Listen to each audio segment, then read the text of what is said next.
तो ये बात है 2009 की, जब रिसेशन धूमधाम से चल रहा था और लोग बेरोजगार बनते जा रहे थे। बेसिकली सबके लंके लग रहे थे। इस कहानी के दो मेन किरदार है, जिग्नेश/जेरी पटेल एक कॉलेज ड्रॉप आउट है जो छोटी मोटी काम कर लेता है, और निखिल माथुर जो MBA करके एज एन इन्वेस्टमेंट बैंकर काम कर रहा है। ये दोनों 15 साल से बेस्ट फ्रेंड्स है, और निक की गर्लफ्रेंड राधिका अवस्थी एक फोर्थ वॉल ब्रेक करके कहती है, तब से दोनों साथ रहते हैं और सब कुछ शेयर करते हैं सिवाय रिस्पॉन्सिबिलिटी, बिल्स और रेंट के। Radhika Awasthi, will you please marry me? हाँ बोल। निक माथुर, तुम्हारे पास बहुत सारे पैसे तो है ना? ऑफ कोर्स रैड्स। अरे क्लैप से मेरे भाई, चिल। रिसेशन के चलते हुए दोनों दोस्त खो चुके हैं अपना काम, और यहाँ पर इस मैडम को चाहिए वेडिंग के लिए एक्सपेंसिव गाउन। बहुत पॉपुलर हॉलिडे डेस्टिनेशंस हैं। निक, आई थिंक हमें इनकी बुकिंग्स जल्दी कर लेनी चाहिए वरना टिकट्स नहीं मिलेंगी। निक, ये गाउन परफेक्ट है ना? And by the way, Jerry से जो बैज छीन लिया जाता है वही बैज कल सुबह उसकी बेडसाइड टेबल पर पड़ी रहती है with even same badge number. क्या हुआ, अंधेरी रात में दिए थे क्या तेरे हाथ में? वीर पटेल की पेरेंट्स के डेथ के बाद इसकी लीगल कस्टडी लिया है मामा जेरी पटेल। मेरी फीस फिर से पे करना भूल गए ना? अब डांट खाओ, जाओ फैटी से मिलो। वाह क्या डायलॉग डिलीवरी है। फैटी से मिलो। बंदा कुछ जेन्युइन प्रॉब्लम बोल रहा होता है। मेरे ऑफिस में कुछ हुआ और मैं कल इंडिया जा रही हूँ, तो पहले ताज़ा गॉसिप। प्रिया और प्रशांत ब्रोकअप। इसमें इतनी खुशी की क्या बात है? You toxic piece of shit. 2 हफ्तों में स्कूल की फीस नहीं भरने पर ये लोग कर देते हैं वीर को फॉस्टर होम के हवाले। जॉब नहीं मिलने पर ये दोनों बाहर जाके उठा लेते हैं 2 बोतलें। इनका चल ही रहा होता है रैंडी रोना, तभी एक मिस्टीरियस इंसान आकर इन्हें देता है अपना ठिकाना। आज तेरी मर्सिडीज और मेरी साइकिल रिसेशन के सिग्नल पे आके खड़ी हो गई है। आप और मैं जनाब सेम हो गए औकात में। पहली बात तो ये जो तू टिकटॉक चलती है। अरे नहीं यार, पहली बात तो ये है कि इसके पास ना मर्सिडीज है और ना ही तेरे पास साइकिल। नौकरी की तलाश में ये जाते हैं देसी बॉयज में, और वहाँ पर एंट्री होती है मिस्टर खलनायक की। बार्स में बैठकर लड़कियों की तरह रोया मत करो, अभी ये फॉर्म फिल करो। तुम दोनों में ऐसा कुछ है जो देख के लड़कियों को होता कुछ है, तो ये फॉर्म देख के चला जाता है ये बाहर। वो थोड़ी चूतिया सा है। निक माथुर, तुम भी चूतिया ही हो, पर तुम ये फॉर्म भरोगे तो इस नए जॉब के लिए कुछ बेसिक सी चीजें लिखना पड़ता है यार, like name, chest, biceps size and sexual preference. और 11 क्या है, सेंटीमीटर या inches? Does Akshay have that the Khans don't? Some extra inches. Okay then, I guess it is inches. अच्छा। Don't look at his crotch. I meant his feet. Relax guys, जूतों की size है वो। Mummy papa के जैसे मुझको छोड़कर तो नहीं जाओगे ना?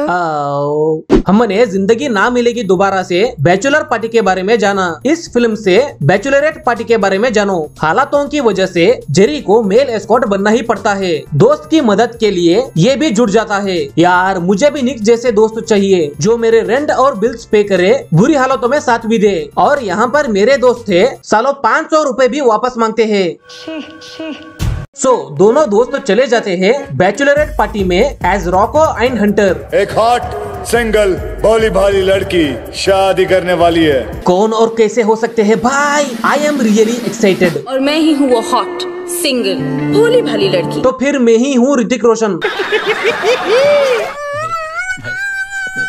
यार ये लोग पूरी फिल्म में सिर्फ जंक ही खाते हैं, कोई एक्सरसाइज भी नहीं करते, फिर भी इनके बॉडी इतने लीन और मस्कुलर कैसी है, और मेरी बॉडी ऐसे क्यों नहीं है? विशुद्ध चूतिया लड़के हो तुम, चुप रहो। ओके खैर, इस नए जॉब से अच्छे खासे पैसे आ रही है। वीर की स्कूल फीस भर के अपना घर भी बचा लिया है। जेरी तो इस काम से कम्प्लीटली सेटिस्फाइड है, पर निक को इस काम से कोई दिलचस्पी नहीं। वो ये सिर्फ जेरी के लिए कर रहा था, और राधिका से वो सच्चा प्यार भी करता है। इसीलिए वो 3 बेसिक रूल सेट करता है। Rule number 1, no sex. Rule number 2, उनके असली नाम के बारे में किसी को नहीं पता चलना चाहिए।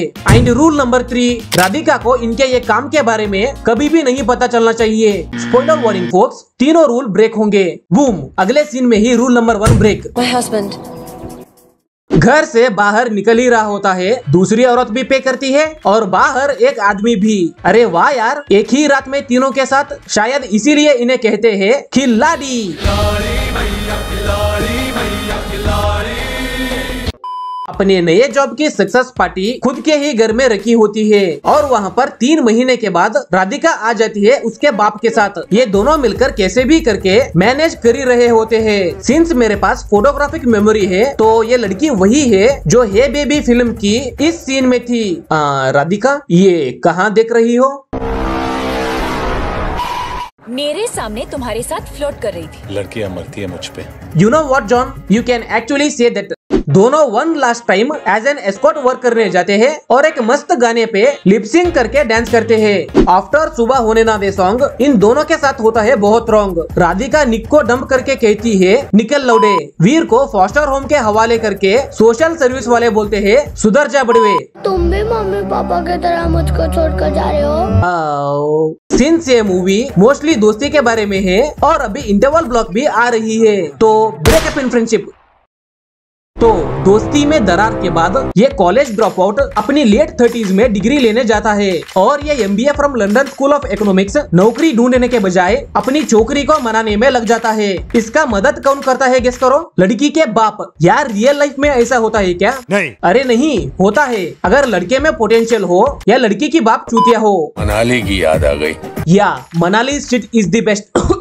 Sorry. On the first day of college इसको गुजराती माल मिल जाती है जो 12 साल पहले इसी की क्लासमेट थी और अभी उसी कॉलेज में इकोनॉमिक्स की लेक्चरर बन गई है। मिड टर्म में इकोनॉमिक्स में फेल होने के बाद ये जम के पढ़ाई कर रहा होता है। तभी ये आके इसे सालसा क्लब लेके जाती है रिवीजन कराने के लिए। भाई इसे थोड़ी हॉट क्या बोल दी, ये क्या क्या दिखाने लग गई। खैर हमें क्या, मजे ही है।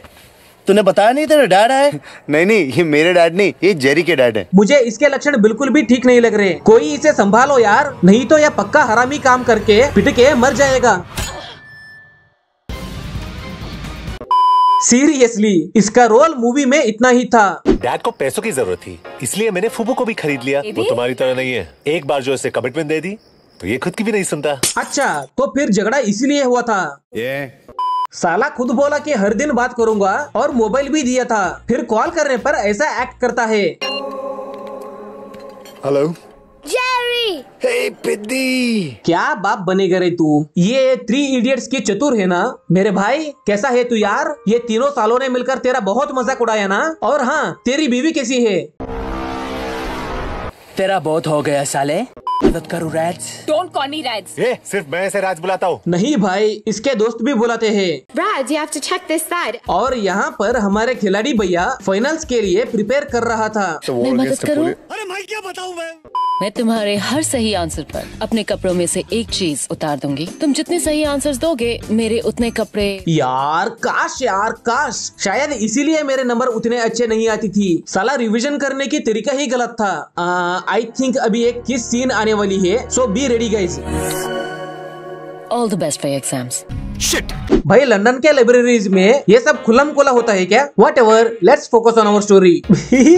भाई एडिटिंग तो अच्छा कर लेते यार। ये क्या शक्लें हैं और ये क्या हाथ। और एक मिनट, क्रिकेट टीम 1992 यार फिल्म में क्लियरली बताया है कि 15 साल की दोस्ती है। 15 साल की दोस्ती छे ना। और मूवी सेट है 2009 में। वहाँ पर क्रिकेट टीम 1994 होना चाहिए था। Silly mistake Rohit, silly mistake. फिर ये MBA चूतिया रैड्स को 3 महीने मनाने के बाद एक तगड़ा डायलॉग बोलकर चला जाता है। सच तो ये है कि जेरी के लिए मैं एक नहीं 100 बार मेल एस्कॉर्ट बनने को तैयार हूँ। वहाँ पर डेड एंड है या नहीं है वो सेकेंडरी बात है। पहले तुम्हारे गिटार और सलमान भाई आई मीन फूबू को तो लेके जा भाई। अब ये सोचती है कि एक्चुअली मैं बाहु तो खाऊंगी पर वो निक तो चला गया ना। क्या हुआ अब समझ में आई ना निक के डिक की वैल्यू। पापा क्या मैं सेल्फिश हूँ? ऑफ कोर्स बिच। आप हमेशा निक की साइड लेते हो। साइड की बातें छोड़ो मिन्नमा। और फाइनली यहाँ ये जेरी पटेल को अपनी लेट 30s में MBA की डिग्री मिल ही गई क्योंकि इतनी अच्छी पढ़ाई जो की थी। फिर बिगड़ी हुई दोस्ती भी माँ के 2 प्यारे बातों से ठीक हो जाता है। फाइट क्लब से इंस्पायर्ड कह लो पर पेप्सी मैक्स एडवर्टाइजमेंट की पूरी कॉपी करके ये इंटरव्यू क्रैक कर लेता है। सीरियसली पूरी सीन कॉपीड है और वो भी क्रोनोलॉजी के साथ। इवन मूवी के बेसिक प्लॉट्स भी एडम सैंडलर के मूवीज से उठाया है। मैंने ये तीनों मूवीज तो नहीं देखी बट पोस्टर्स देखकर ये अंदाजा लगा सकते हैं कि इस फिल्म से फादर सन का प्लॉट, इस फिल्म से टीचर स्टूडेंट का प्लॉट और इससे दोस्ती का प्लॉट उठाया है। लाइक फादर लाइक सन। बेस्ट फ्रेंड होने के नाते निक और राधिका की पैचअप कराने की कोशिश करता है जेरी। अपनी ये रामलीला बंद करो, मर रहा है तुमसे मिलने के लिए वो। एंड राइट आफ्टर 2 years निक मुझे तेरा ही चाहिए। ठीक है पहले बीजे फिर डॉगी। डन। अरे क्लैप से मेरे भाई, चिल। एंड में वीर की लीगल कस्टडी के लिए एक not so logical and stressful yet funny case लड़ते हैं। पहला कियारा आडवाणी, कोई और है। And you can easily guess who won. Come on, ये तो कोई भी गेस कर सकता है। सिंस मेरे पास फोटोग्राफिक मेमोरी है कुछ भी, so these two are suppose to be the same person but अलग है। नंबर 2, जब जेरी कैंपस में एंट्री लेता है उसके अगले ही सेकंड इधर जेरी ही भाग रहा है। मुझे कैसे पता? सिंपल, उसके ठीक 2 मिनट के बाद same blue shirt, brown pants and brown backpack के साथ इसका फुटेज है। नंबर 3, ये आफ्टर देसी बॉय सॉन्ग वाला सीन और ये बिफोर एंड क्रेडिट वाली सीन दोनों एक ही बार शूट किया है। इन दोनों के शॉर्ट्स एंड शूज कलर, ये पीछे बियर बॉटल्स एंड स्नैक्स, मतलब A to Z सेम ही है, सिर्फ इन दोनों के वेस्ट की कलर चेंज किया है डिजिटली। और जॉन से मत नचवाओ यार।